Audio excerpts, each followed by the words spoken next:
건강은 모두에게 중요한 것이지만 한나라의 왕들에게 건강이란 개인적인 것이 아니었습니다. 서양도 물론이지만 특히 동양의 경우 왕의 건강은 왕실의 정치와 국가 운영에 지대한 영향을 끼쳤죠. 만약 왕이 건강이 안 좋아 후사를 남기지 못하고 죽으면 피바람 부는 정치는 물론 갈부림까지 가니까요. 후사가 있다고 하더라도 왕이 너무 빨리 죽는다면 어린 왕의 권력은 위태롭기만 합니다. 이럴 때는 또 다른 실세가 자신의 배를 채우며 호의호식하는 것은 뻔한 레퍼토리 수준이죠. 그리고 정치, 국가를 운영하는 데는 연속성이라는 게 필요합니다. 왕이 젊은 나이에 죽어버리면 이 연속성이라는 게 무너져 버리죠. 그래서 왕의 건강 상태는 국가 정책과 다름없죠. 영화 광해, 왕이 된 남자를 보면 왕의 건강 상태를 확인하기 위해 매화틀에, 그것도 궁녀들이 다 보는 앞에서 용변을 보는 장면이 나오는데요. 용변 상태뿐만 아니라 상분직이라고 하는 왕의 변을 맛보는 직업도 있었죠. 한국도 이 정도인데 중국은 훨씬 더 유별났습니다. 막대한 권력을 가진 중국의 왕들은 자신 스스로도 오래 살고 싶어 했고요. 유명한 이야기지만 중국 최초의 황제인 진시황은 영생을 원했죠. 불로장생 약을 찾으라는 명령을 내렸을 정도이니까요. 수은을 불로장생 약이라고 믿고 수은을 먹고 바르는 바람에 건강이 안 좋아지긴 했지만요. 그래도 49살까지 살았죠. 진시황의 수은 사랑은 무덤만 봐도 알 수 있습니다. 진시황릉의 수은 농도를 재보면 다른 곳보다 월등하게 높죠. 학자들은 다량의 수은을 함께 묻었을 것이라 생각했습니다. 불로장생약 수은, 왕의 건강을 위해서라면 가능하다면 뭐든지 동원하는 게 중국이었습니다. 말도 안 되게 넓은 영토, 그리고 수많은 인구 중 단 한 명인 중국 황제는 어떻게 건강을 관리했을까요? 모두들 아시다시피 동양은 과거부터 정신적인 면도 중요시 생각해왔습니다. 황제의 건강을 관리하는 이들이 가장 기본적이자 중요하게 생각한 것은 약도 있지만 생활 습관이죠. 심지어 성생활까지 관여했을 정도입니다. 기본적으로 규칙적인 생활 습관을 가지며 계절과 자연 환경에 순응하는 삶,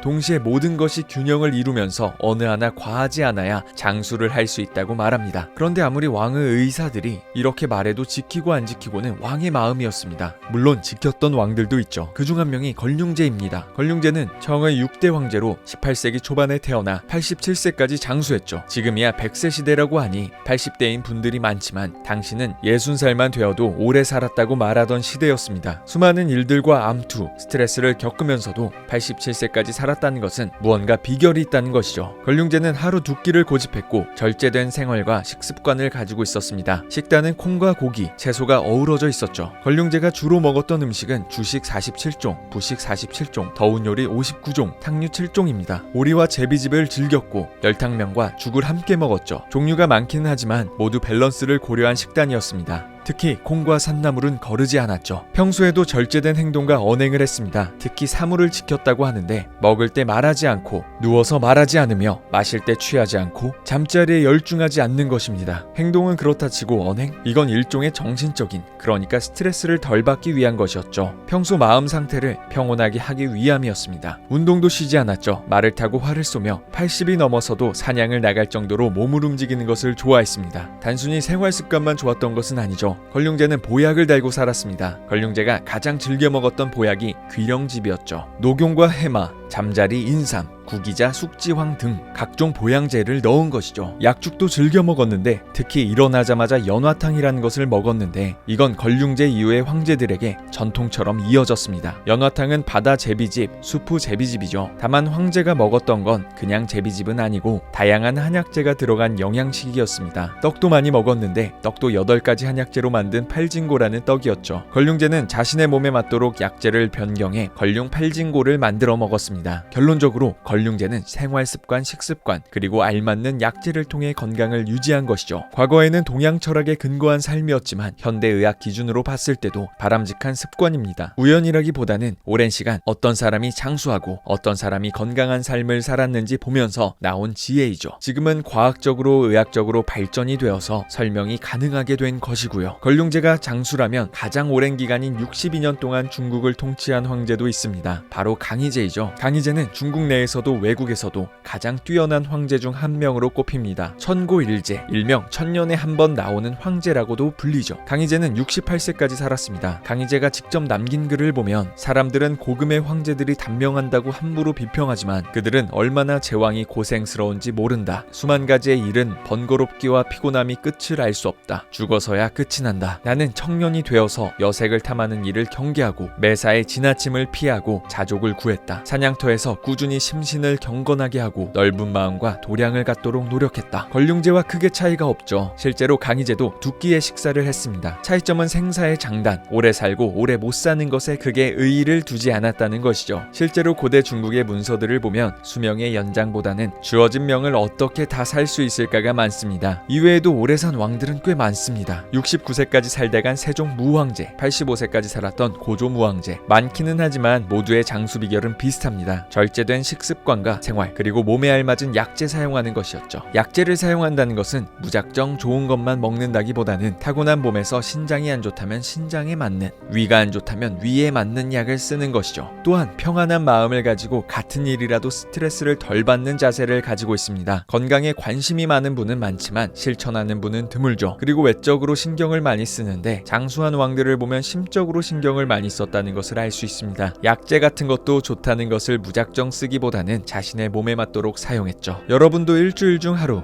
아니 하루 중 1시간만이라도 심적으로 여유를 가지는 시간을 가지는 게 어떨까요? 이번 편은 여기까지고 그럼 다음 편에서 또 보죠. 이상 장생TV였습니다.